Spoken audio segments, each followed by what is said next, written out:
നമസ്കാരം. മുൻ പാകിസ്ഥാൻ പ്രധാനമന്ത്രി ഇമ്രാൻ ഖാൻ ഉൾപ്പെടുന്ന നിരവധി വിവിഐപികളെ പാർപ്പിക്കുന്ന പാകിസ്ഥാനിലെ അതിയാല ജയിലിന് നേരെ ഉണ്ടായ ഭീകരാക്രമണം പോലീസും ID കൗണ്ടർ ടെററിസം ഡിപ്പാർട്ട്മെന്റും ചേർന്ന് പരാജയപ്പെടുത്തിയിരിക്കുന്നു എന്ന ഏറ്റവും പ്രധാനപ്പെട്ട വാർത്തയാണ് ഈ മണിക്കൂറുകളിൽ പുറത്തു വരുന്നത്.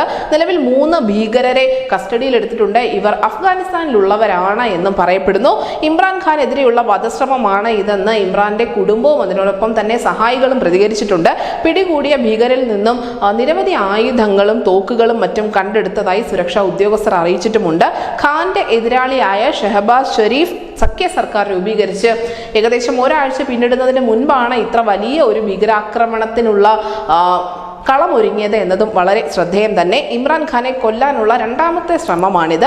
ഇമ്രാൻഖാനെ കൊല്ലാനുള്ള ISI സ്പോൺസേർഡ് ശ്രമം മാത്രമാണ് ഇതെന്നാണ് അദ്ദേഹത്തിന്റെ അടുത്ത സഹായികൾ നൽകുന്ന ഒരു സൂചന. ഖാന്റെ സഹോദരിയായ അലീമ ഖാനും ഇതിനെതിരെ രംഗത്തെത്തിയിട്ടുണ്ട്. ഇത്രയധികം സുരക്ഷാ സന്നാഹങ്ങളുള്ള അതിസുരക്ഷയുള്ള ജയിലിൽ പുറത്തു നിന്നുള്ളവർ എന്തിനാണ് വന്ന് കയറുന്നത് എന്നായിരുന്നു ഇമ്രാന്റെ സഹോദരിയുടെ ചോദ്യം.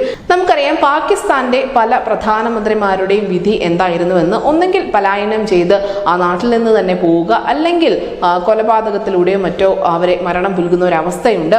ഇത് തന്നെയാണോ ഇമ്രാനെയും കാത്തിരിക്കുന്നത്? ചരിത്രം ആവർത്തിക്കുമോ എന്നുള്ള വലിയ ആശങ്ക PTI പ്രവർത്തകർക്കിടയിൽ ഇതിനോടകം തന്നെയുണ്ട്. News desk Malayalam.